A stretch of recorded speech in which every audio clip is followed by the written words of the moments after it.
All right. Good day, everyone, whether it's your morning or your afternoon or perhaps your evening. I'm Rabbi Lynn Greenoff. I'm substituting for Marilyn Wallowitz, who unfortunately is unwell. So I'm stepping into her shoes for today. On behalf of the board of Kolot Maim Reform Temple, I'd like to welcome you to our second lecture in our Building Bridges series. And this year, our theme is Kolot Zemirot, the many voices of Jewish music. And we're very, very glad that you can join us.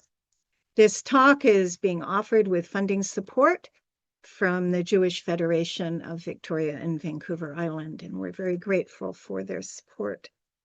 Our theme, Kolot Zemirot, the many voices of Jewish music, is particularly important, we think, in the wake of the dramatic rise of anti-Semitism following the events of October 7th, 2023. It's more important than ever to celebrate and to amplify the rich tapestry of Jewish culture, history, our heritage, our musical traditions. This series of lectures this year will explore the profound role of music in shaping and sustaining our Jewish identity across generations and also across the world.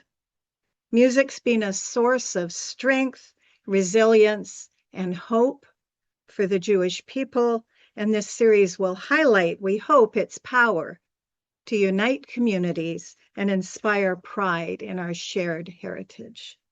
Before we get started, and I turn things over to our featured guest, Rabbi Deborah Sacks Mintz, I want to briefly explain our Zoom webinar format. We're on webinar this morning, not Zoom, and a few words about that in a bit. The event is being recorded and will be sent out to everyone who registered. Rabbi Deborah Sacks Mintz will speak for approximately 50 minutes on the topic of harnessing the potential of our comfort songs. Following her presentation, we'll have a 15-minute Q&A session starting 10 to 12, somewhere in there. But during her presentation, she will be encouraging all participants to engage, to interact, albeit on chat, with some reflections, some journaling, and just engaging in some of the ideas that she will be presenting. And chat will be our opportunity to share our thoughts and reflections. As this webinar is being recorded, we're not providing an option to unmute and actually engage with your questions or comments on screen. When it comes time, please enter any questions or thoughts you may have in the Q&A tab on your screen. It'll be helpful if you keep your questions short and ask in the form of a question, not a statement. And closed captioning is available and I believe will be utilized. So Sam, can you please spotlight Rabbi Deborah Sacks Mintz now so that I may introduce her? Thank you. So today I'm very pleased to welcome our second guest speaker, Rabbi Deborah Sacks Mintz, who is an educator, a practitioner, a vocalist, multi-instrumentalist, and facilitator of Jewish communal music. Rabbi Deborah Sacks Mintz is the director of Tefillah and music at the Hadar Institute, and I would imagine many people present have enjoyed watching the singing on Hadar through YouTube's. She's also a dynamic performer and composer, collaborating on over 24 albums across the Jewish soundscape, and a new album is expected in early 2026, so coming right up. Deborah received rabbinic ordination from the Jewish Theological Seminary and holds a master's degree in women and gender studies and earned degrees in music and religious anthropology from the University of Michigan. We're thrilled to include Rabbi Sacks Mintz in our speaker series this year. We're thrilled to have her join us for this fascinating exploration of how we can harness the potential of our comfort songs. So please join me in welcoming Rabbi Deborah Sacks Mintz. Thank you so much, Rabbi. It's really such a pleasure to be here and to be with all of you. And I am, I can't see you, but I'm feeling your energy, and I'm trusting that we're here in this together. So we're going to begin by doing a little bit of a listening and reflection exercise around the question of comfort, bigger picture. Before we dive into comfort in the form of song, what are the elements of our own lives bringing us comfort? We're living through tumultuous times. And honestly, tumultuous times are unfortunately nothing new. Times have been tumultuous since the dawn of humanity. And also, since the dawn of humanity, folks have drawn comfort from a variety of modalities. So, we're going to begin by immersing ourselves in communal song for just a moment. And while we're immersing in communal song, I'm going to ask you to offer in the chat something bringing you comfort right now. What is something, anything in your life, bringing you comfort? Hashivenu, Hashivenu, Hashem Elecha v'nashuva. Hashivenu, Hashivenu,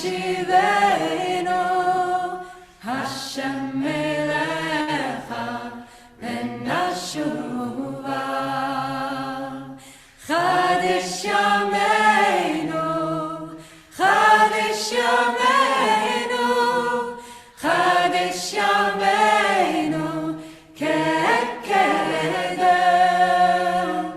Chadesh Yameinu, Chadesh Yameinu, Chadesh Yameinu, Kekedem.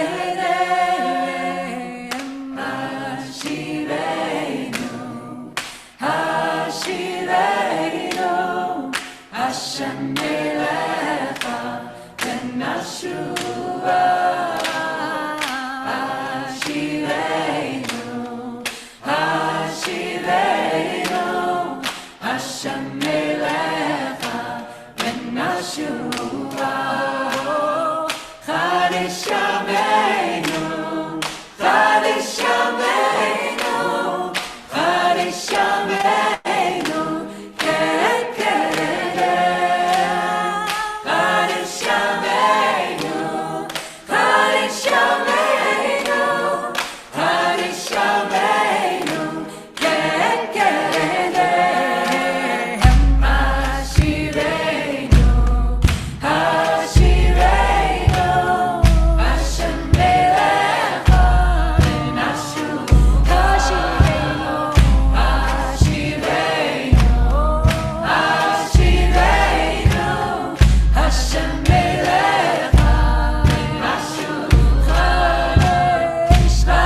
Okay. Wonderful. Thank you so much for all of these amazing reflections. So as you can see, the things that we source comfort from are widely dynamic and varied. I saw family, I saw learning, I saw song, I saw Jewish prayer, I saw friends, I saw food, movements, nature. There is so much we draw comfort from.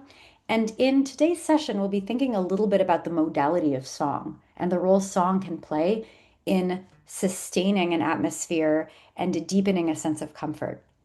Now, I want to begin by naming that what music brings us comfort is deeply personal. There's a phrase that many people in this space might be familiar with. It's like a catchphrase, like music is a universal language. It's a lovely sentiment, but I would challenge that sentiment and say music is not at all a universal language. Music as a language is universal. I'm going to say that one more time. Music is not a universal language.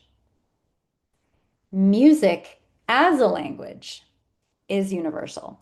So everywhere in the world, every culture, every person experiences at some point the modality of music as some kind of communicative language. But what type of music can communicate what is deeply personal, it's deeply cultural, and it's deeply connected to time and space. And so too with music as a source of comfort. So what we'll be doing is beginning by studying a couple of Jewish texts that explore the role music might play in bringing us comfort in turbulent times. Then I'm going to bring two different songs that are comfort songs for me personally from the Jewish canon. And we'll do a little bit of thinking together and reflecting and teasing out and unpacking what might be core elements in the language of comfort coming forth in these Jewish songs. And then you're going to have a chance to do a little bit of reflective work, locating inside of yourselves, what are my comfort songs? Because they're not the same. Mine and yours are not the same comfort songs, just as we all source comfort from different parts of our lives, as we've seen in that chat. So we began by listening to a melody for Hashivenu, lines from Echa, from the Book of Lamentations, that we say when we put away the Torah, that we say in our Slichot liturgy on high holidays. It's a line of text that in of itself is asking for compassion and for rejuvenation and for renewal in the future and connected to the past. And at the end of the day, that's what we are doing when we immerse in communal song. So don't worry, at the very end of this program, I will drop in the chat links to all of the music that we listen to so you can continue to source comfort from these songs. But for now, we're going to dive into a little bit of text study. So I'm going to share my screen. I will also put the source sheet in the chat. So if you're someone that likes to have a source sheet for your own learning on your own later on, you can do so. So here is the source sheet, and I'm also going to screen share it. In a second. Share. Okay. So if we are taking a step back from this broader picture of sources of comfort in our lives and beginning to imagine, what does Jewish tradition have to say around the role of music as a comforting or refreshing or rejuvenating or uplifting experience, we can begin by looking at Tanakh, looking at the Bible, looking at the book of Samuel. If we had the ability to unmute, I would ask a brave volunteer to read out loud, but I will stand in for you. I will imagine one of you is reading this. I'll read from 1 Samuel chapter 16. So it came about, whenever the evil spirit from God came to Saul, David would take the harp and play it with his hand, and Saul would be refreshed or re-expanded, ravach, and be well, and the evil spirit would depart from him. I'll do that one more time. So it came to be that whenever the evil spirit from God came to Saul, David would take out a harp and play it, and Saul would be refreshed, reconnected, re-expanded, rejuvenated, and would be well, would get better. The evil spirit would depart from him. So let's just get some answers in the chat. Let's unpack this a little bit. What is the role of music in this particular text? Maybe folks can answer this question in the chat. How do I see the chat while I'm screen sharing? Uh-oh. Is there a way for me to do that? Oh, yes, this there is. I figured it out. Okay, therapy. Cindy, thank you so much. Therapy. Cindy and Shoshana are saying therapy and healing. So this is sort of maybe this is like an ancient form of music therapy. I studied music therapy in college as well, and this does sound like an ancient form of music therapy. Um, oh, a wonderful question. Hannah's wondering if the word evil is not actually in the text, why is it added in brackets to the translation? So we often see translations. I just want to start by saying there's no such thing as a true or simple translation because languages are all approximate. You cannot directly translate one language into another. We're always adding interpretation to a translation. Sometimes translators will deduce additional words or adjectives from the original language to make sense of the translation. So the question of why the word evil is added in brackets by this particular translator, they are, I would assume, deducing it from the word evil that comes later, ra'a, ruach hara'a. So they're adding it in earlier as sort of a parallel, but that's a great question. Beautiful. So what else are we seeing? We see that music is playing some kind of healing or therapeutic role. What else do we see music doing here in this text? Anything else? Soothing. Okay. So there's an element of healing and also an element of comfort. And interestingly, those two are not necessarily the same, right? When I worked in chaplaincy, I did hospice care, right? And I will tell you that hospice is not healing and it is comforting. And it's interesting to imagine that those two things can be living together or they can live parallel or side by side or even distinctly. Okay. Calming, distraction, Jane, really excellent. So the question of sometimes comfort is that actually a form of drawing our attention away to something fundamental happening, right? The evil spirit from God sounds pretty big, right? It's God. So is this just a distraction from something fundamental in Hashem's power? Is a great question. Driving the spirit away. Okay, beautiful. So we see in this text that song as some kind of potent form of healing, comfort, therapy, distraction is quite expansive here in this text from Samuel. Beautiful. Okay, we're going to jump many, many, many generations later and go to this next text on the page. Rabbi Nachman of Bretzlav, a well-known, famous Hasidic teacher. I would imagine many on this call are familiar with his work. He writes quite a bit about music, and this is absolutely one of my all-time favorite sources from Sichot Haran.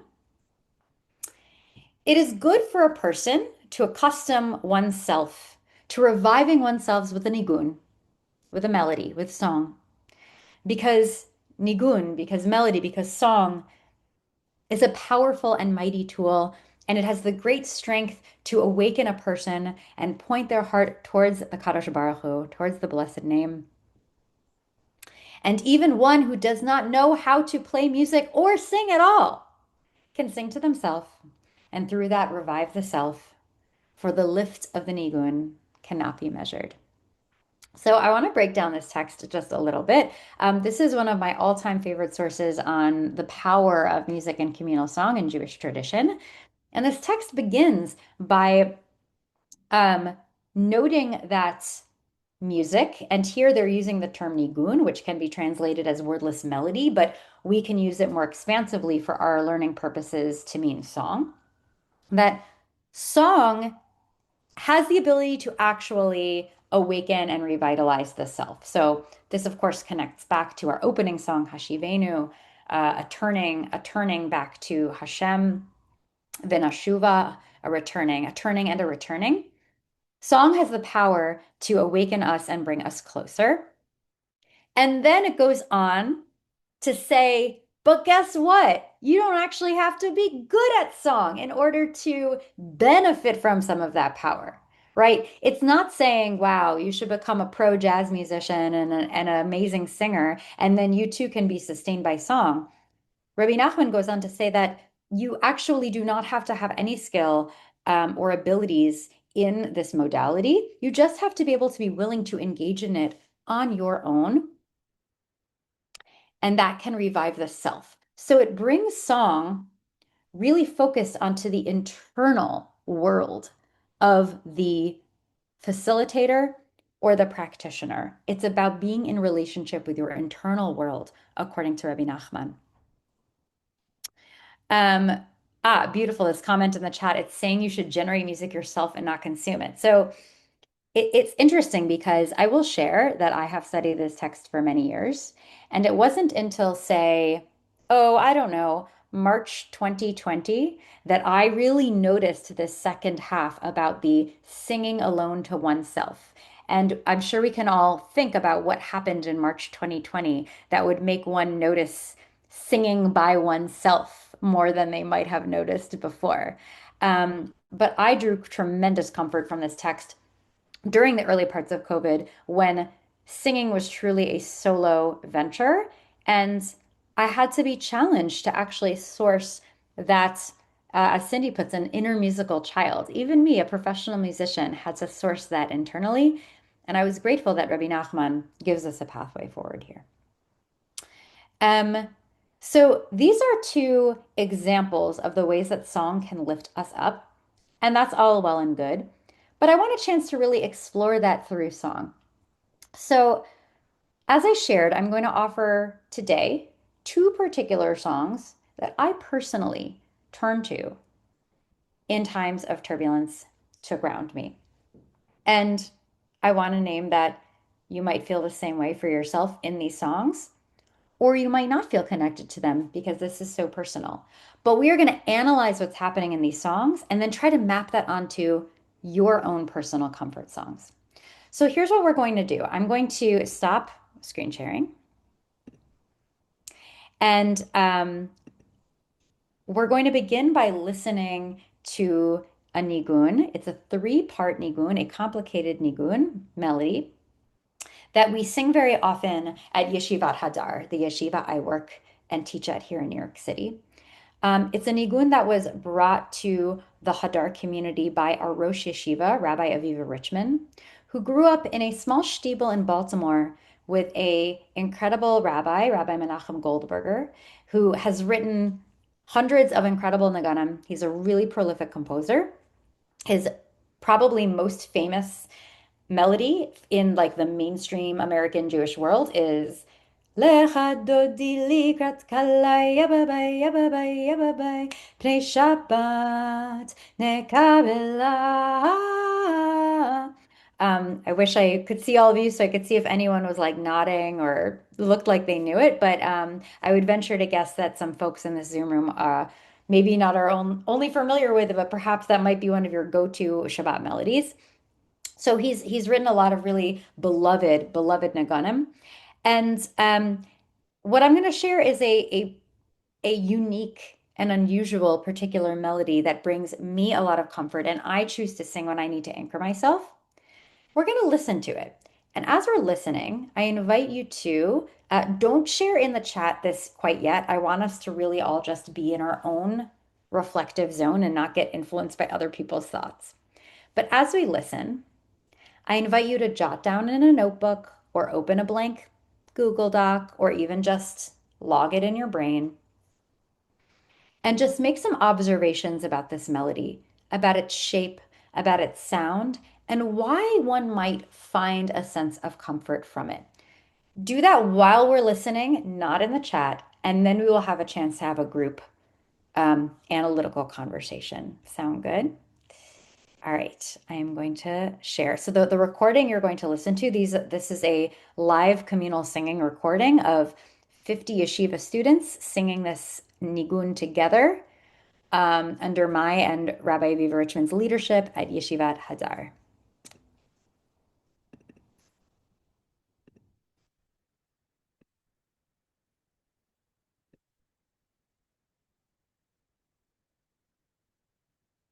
Hold on, it's asking me to. do some kind of login to play this song. One moment. Here we go. Ay, ay,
Okay. Thank you for listening to that. So it's a really unique nigun. It has three parts, but it goes A, B, then C, which is upbeat, and then back to the slow A and B. So I'd love now for us to put some reflections in the chat as you were listening. What were you noticing about this melody? Why might it be an anchoring melody for some? What about it might provide a sense of rejuvenation and re-expansion, to put it into Samuel's context, or lift and grounding and connection, to put into Rabbi Nachman's context? Maybe we can put some observations or reflections on this nigun into the chat.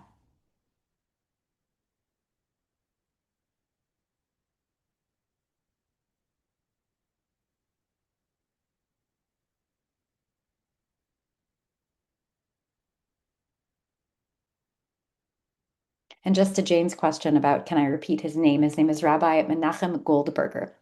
And I will put links to all of these songs in the chat at the end. Okay, so in the C part, Jane is noting that that it's upbeat and it resolves on the low note. So there's something uplifting and also there's a resolution. So there's uplift, there's grounding, and there's resolution. Okay.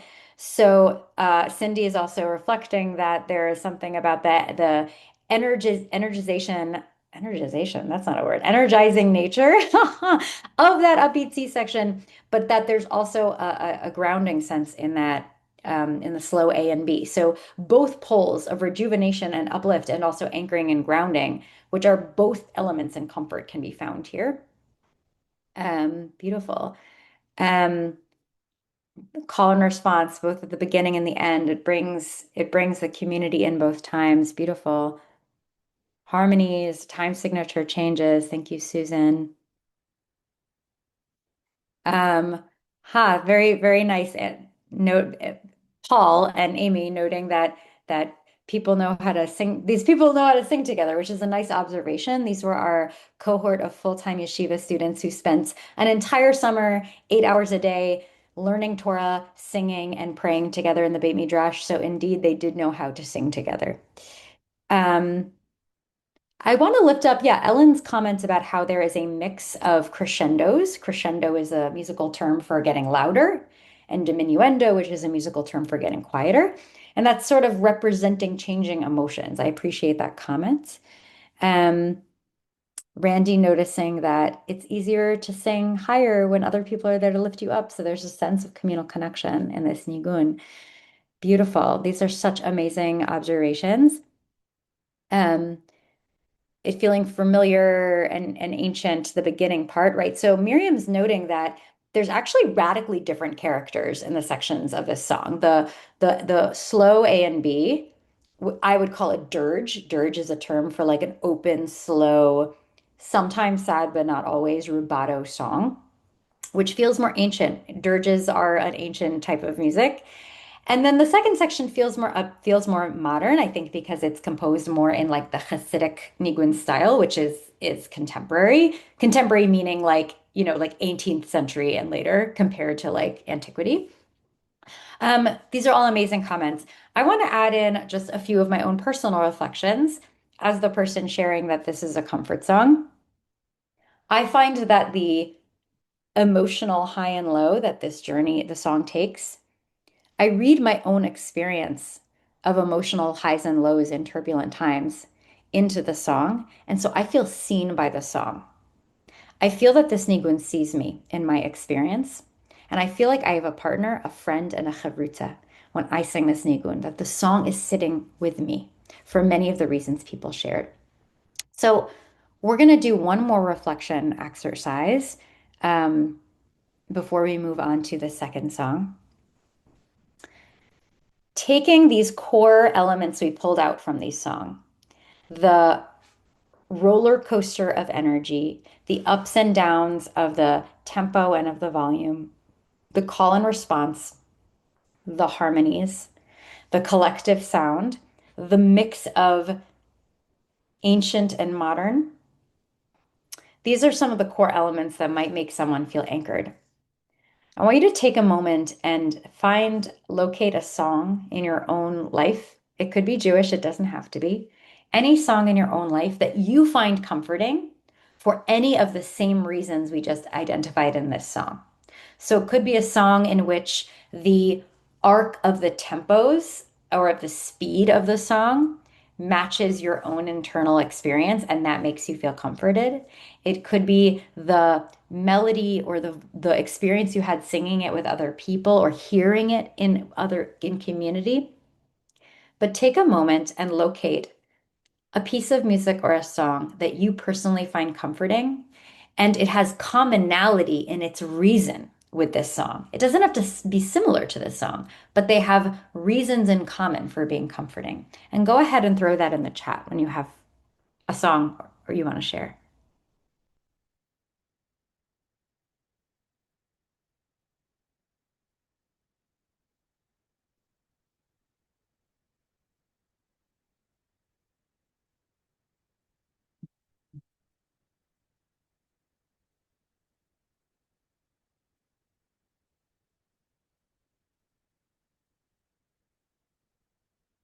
Hashkivenu. Yeah, a song for safety going to bed is Hashkivenu, prayer for safety. Bridge over troubled water. What a beautiful, beautiful secular example. Ritzay, gorgeous. Leonard Cohen, Hallelujah. Wow, I love these examples. We could make a whole playlist of people's comfort songs. Beautiful. Save the last dance for me. Oh, so nice. Let's get a few more.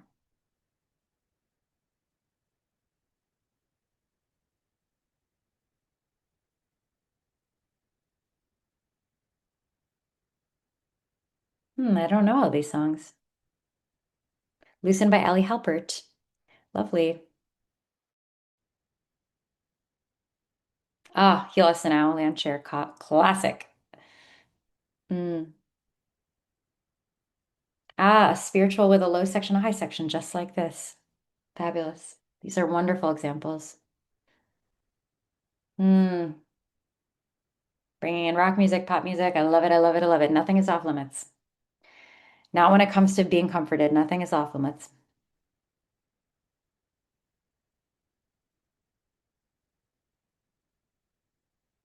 Beautiful. Okay. We're going to move on to another song. This is a slightly different type of song. While the Nigun we just listened to was wordless and really focused on the form and the harmony. This song has text, and that might play a role in why we might find it comforting. So you can re-reference your source sheet if you still have it. If not, I'm actually going to just put the text and translation directly into the chat so you don't have to get in the way of the audio sharing. So this is the final text on your source sheet if you're still looking at the source sheet. If not, I just put it into the chat. You can see it in transliteration, Hebrew, and translation. These are psukim, lines from Psalm 55, with music by Rabbi Miriam Margles, another amazing composer and spiritual leader in Canada.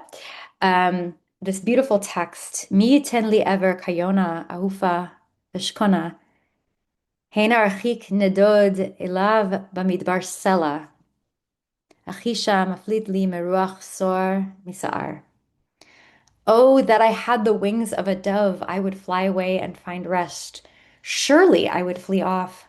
I would lodge in the wilderness. Selah. I would soon find me a refuge from the sweeping wind, from the tempest. And yes, if you prefer to look at it on the source sheet on your own rather than the text that I just put in the chat, I'm also putting the link to the source sheet in the chat. It's the final source on the sheet. It's also what I just put in the chat. So we're going to listen to this melody and we're going to do the same thing. While we're listening, I I just put the source sheet in the chat. You can't where it says host and we see a Google Doc. People don't see the Google Doc I just put in the chat. Can't. Okay, here we go one more time. Do you see a link that I just put in the chat? Great. Okay, amazing. So it's the last text on that sheet. And also, you don't even have to open that sheet because you can just look at this, which I just put in the chat. We're going to listen. And again, I invite you while we're listening, take a pause. Don't write in the chat so that people can actually have their own reflections, not influenced by others. Um, okay, don't worry about the source sheet. Can everyone see this text that I just put in the chat that has like English and Hebrew words? Okay, so perhaps Lynn, it sounds like when I chat the group, people don't see it.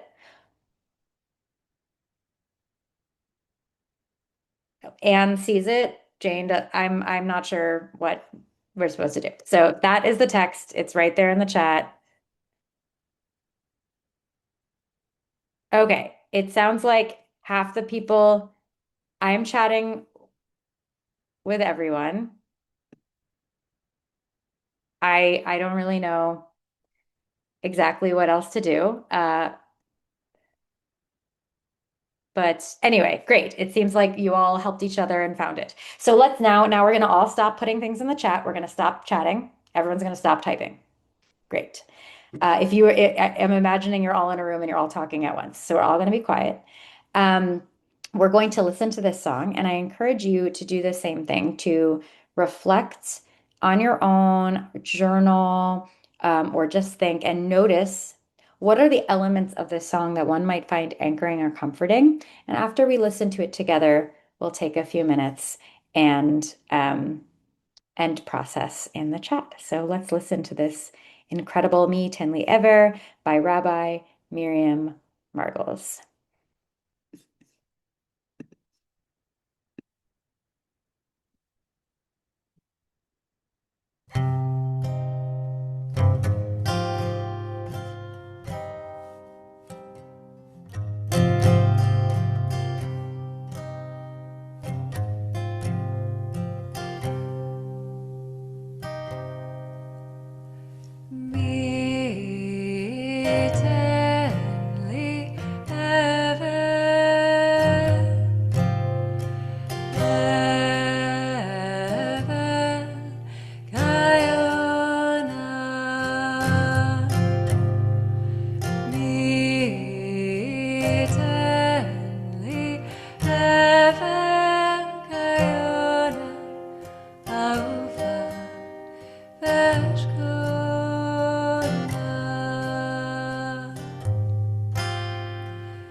Okay, wonderful. So let's get some reflections in the chat. What are things happening in the song that you're observing, that you're noticing, that you're hearing? And of course, the song has text, so that totally changes the ball game. That might bring a sense of comfort in difficult times.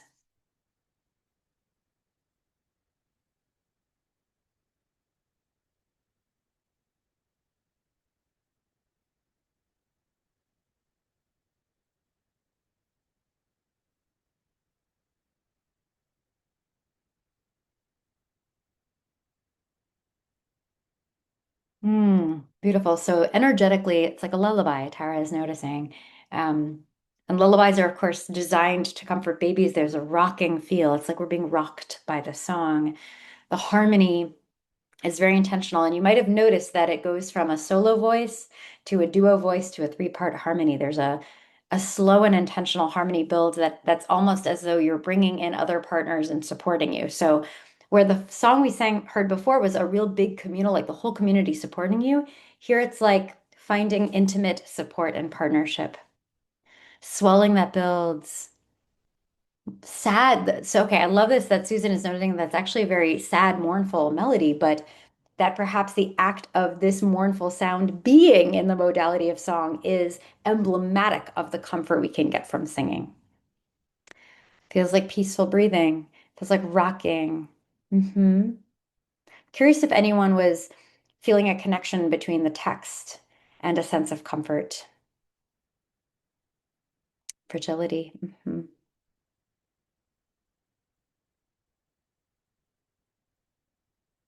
anyone brought the particular text this beautiful lullaby melody is set to as an element in the comforting nature of the song.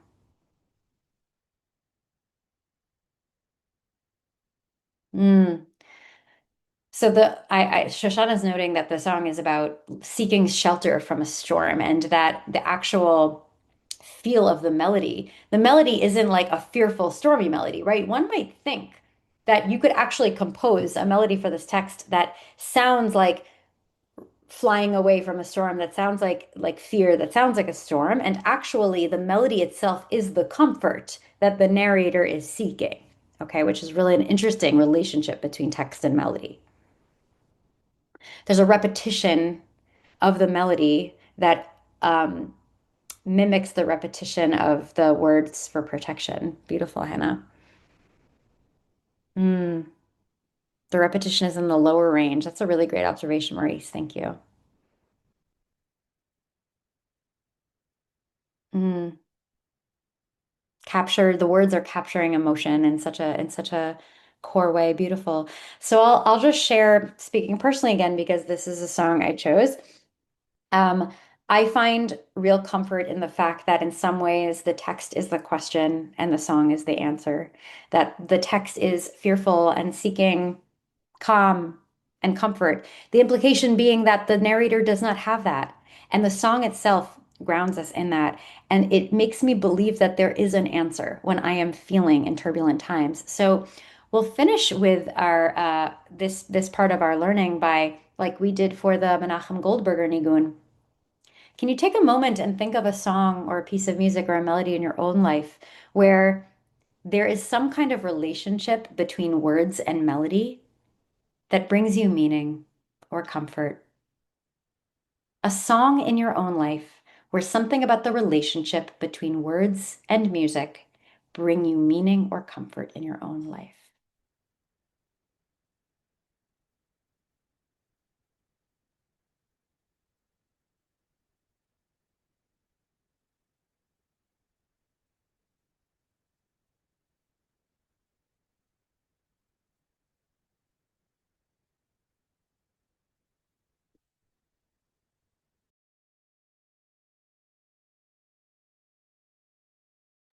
Mm. Hatikva, the Armenian melody that we use at BJ for Eladon. Oh, imagine. Beautiful. A lot of very hopeful texts.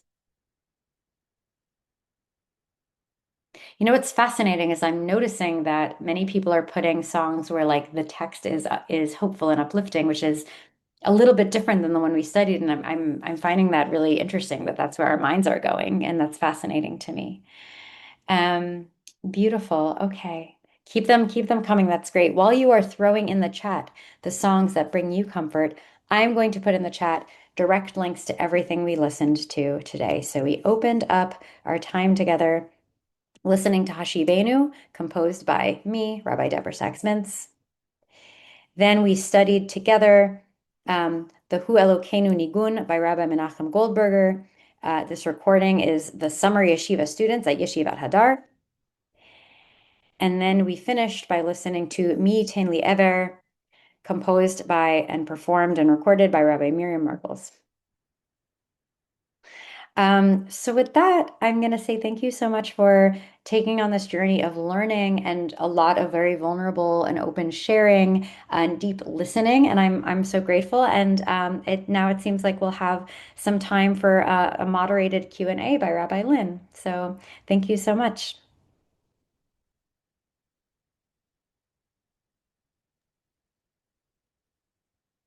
Here I am.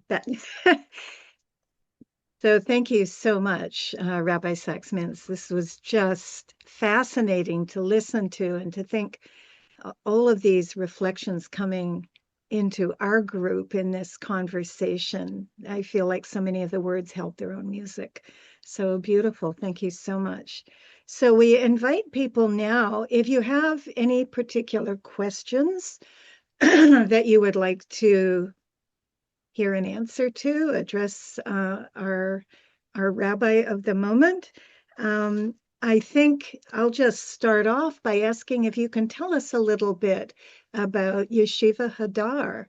I think this sounds like an amazing opportunity for people to come and learn, and maybe just tell us a few things about, how do people apply? How long is the program? Just in case there's anyone interested.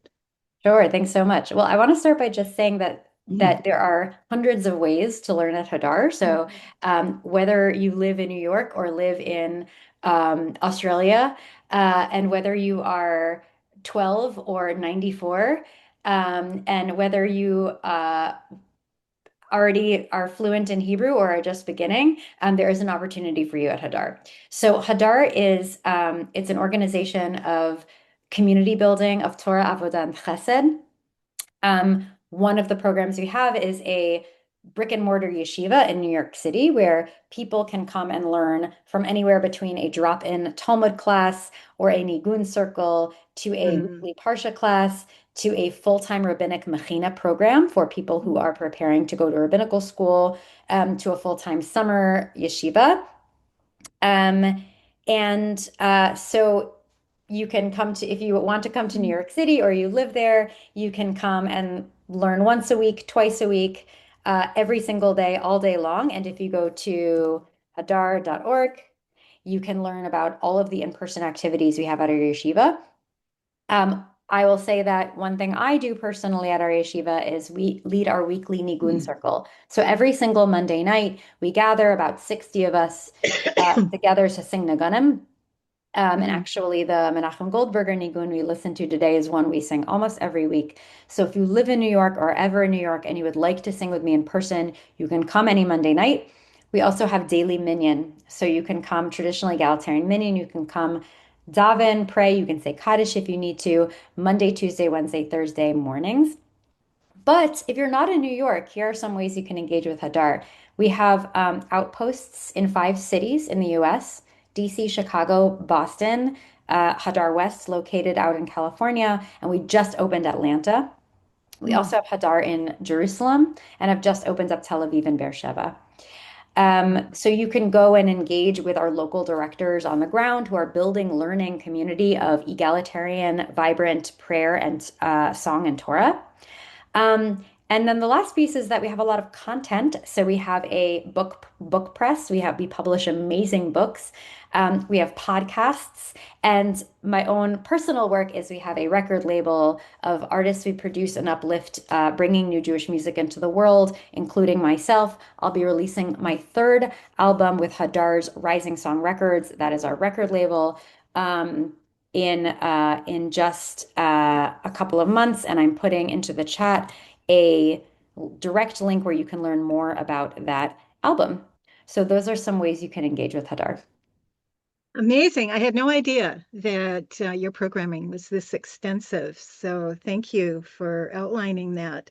Again, everyone, if you'd like to post a question, just post in the chat. And meanwhile, I'll just say, I've been teaching Baal Bat Mitzvah students for many years. And one of the ways I like to get them to think about singing is saying, your voice in speech is song. We just don't think of it that way. And so thinking so much this morning about how conversation between text and music, that interplay, and how we modulate our voice musically is, I think, a really important entry point for many people to think that they're already singing and they don't know it, maybe. Beautiful. Yeah.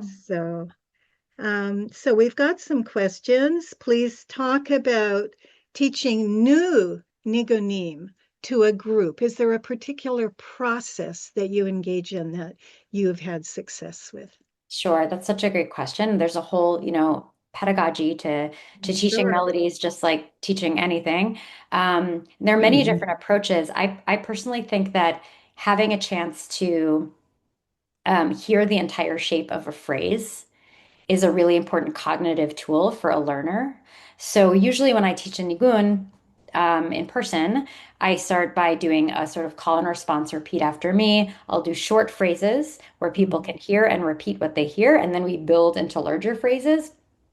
But at a certain point, you have to let go of that and just start singing it, because people have to start to feel the full phrases in their own beings in order for them to like lock in and make sense. So we'll do a little call and response. And once people have like the taste in their mouth, then we just start cycling and cycling and cycling and cycling, allowing people to find their way in. Mm-hmm. Beautiful. Do you engage in perhaps a more physical kind of engagement as people are learning about what their capacity for singing is, like body movement to kind of open them up a little bit?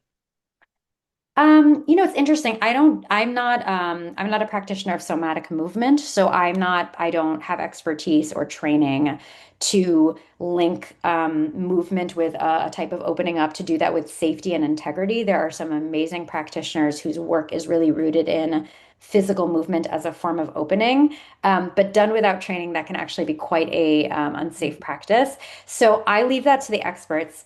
I use visual cues as a tool for learning. So I certainly use my own hands as a form of conducting to help people see the shape of a song. Right. But I certainly am not. I'm not trained in helping people find their own physicality. A couple people that I sing with are really amazing at it. For example, Bai Levine is doing some great work in somatic movement. Okay, thank you. We've got two questions here. Do you work with really young children in terms of singing and teaching?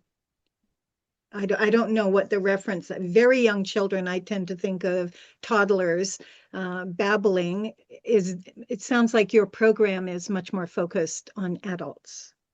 It's a But do really you interesting have a question. program So for younger people?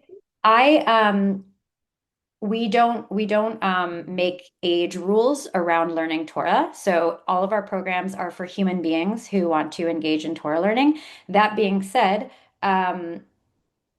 I would imagine that one would read descriptions of our programs and have a sense of what is developmentally appropriate. So, what I always say when people want to come and learn or sing, and they say, "Is this for kids?" I'll say, if you read a description of the program and you think that your child would find meaning in this, we do not age discriminate.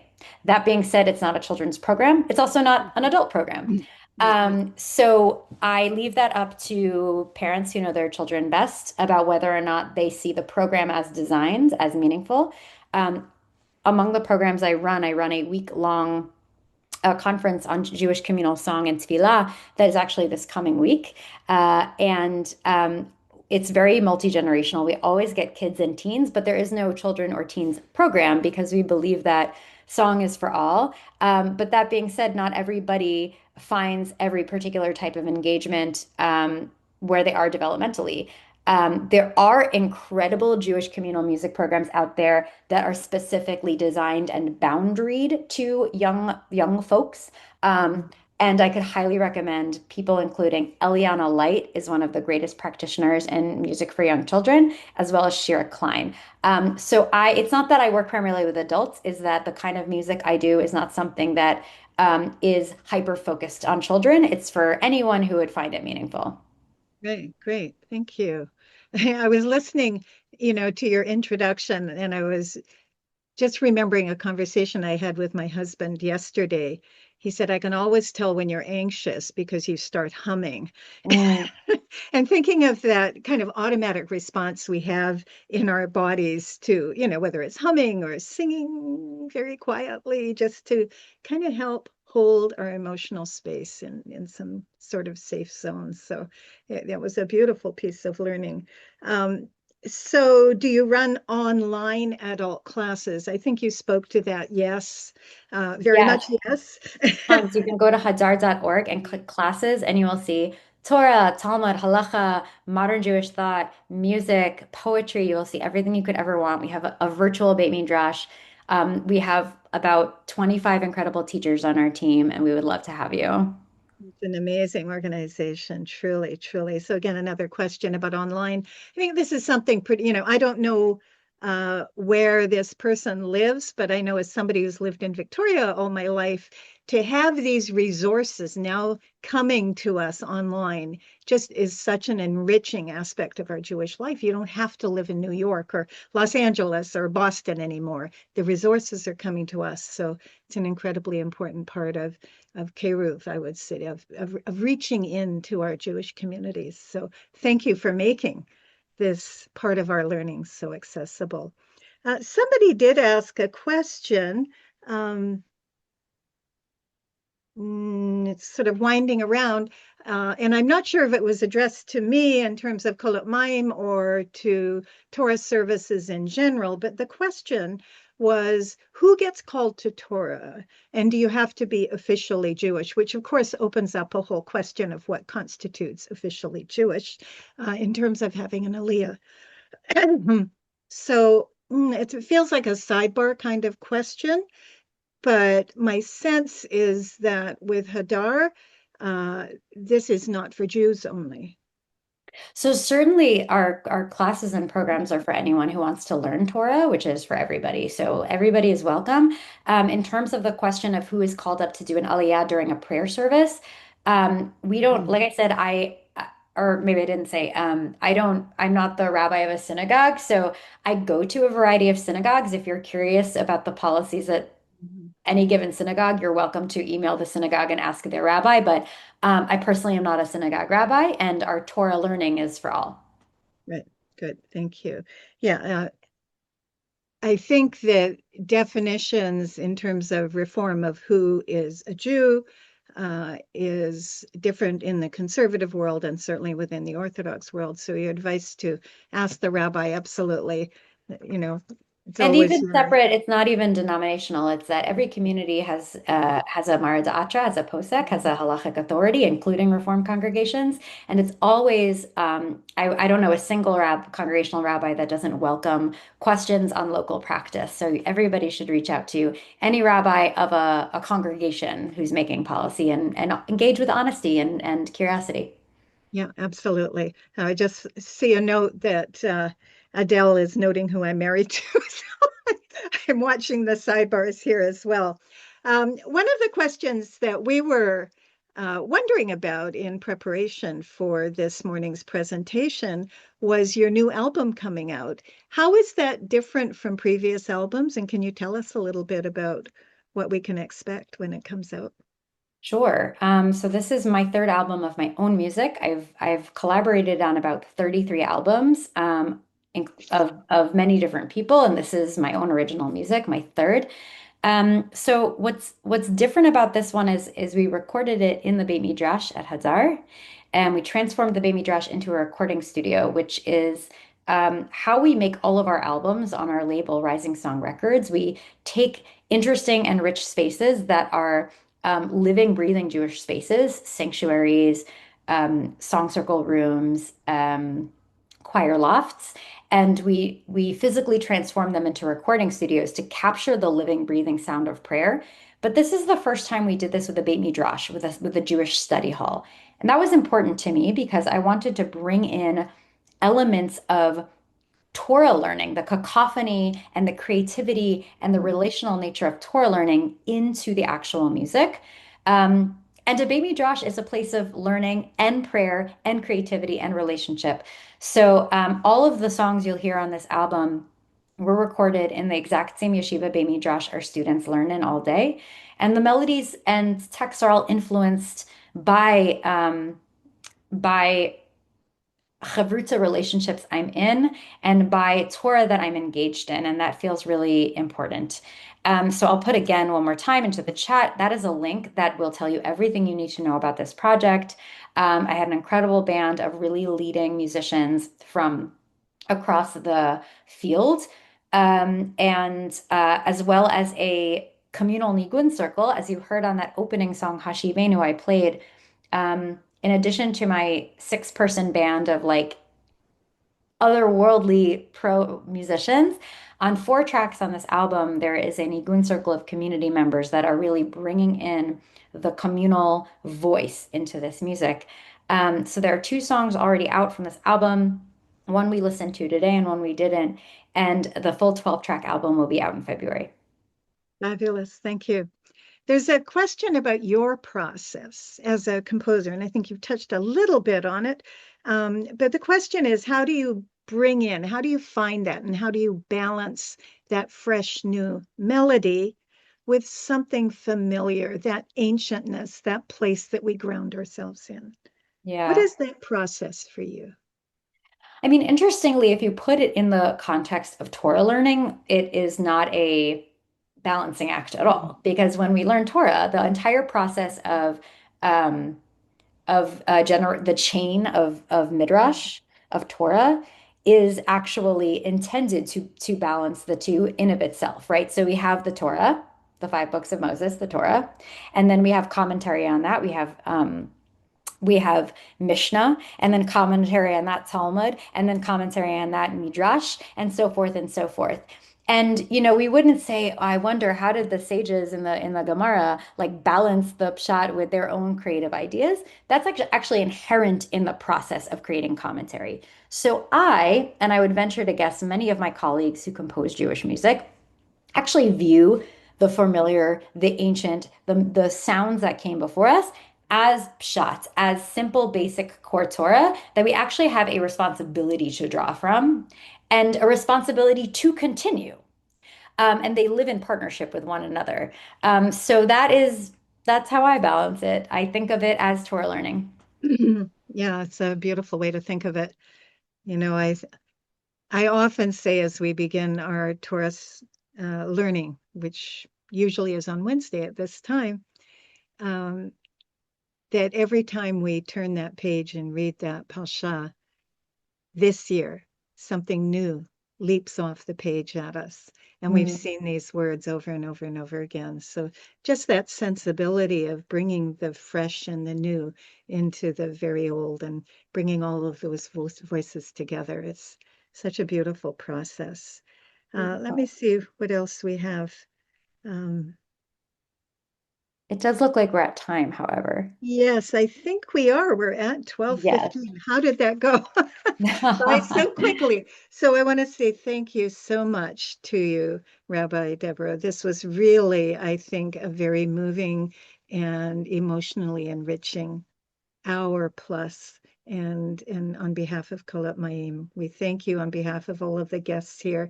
Thank you so much for including all of your source sheets and your connections. And we all look forward to hearing more from Yeshiva Hadar and from Hadar. So Amazing. thank you so Thank you much. so much. Thank you for having me. This was really an honor and such a bright spot in the day. And I hope to sing with you all and learn with you all again soon. Thank you. Thank Bye. you. And thanks to everyone who came and joined us. And you're all welcome to join us at Kolot Maim. And just rate the rabbi and I'll give you the details. Wonderful.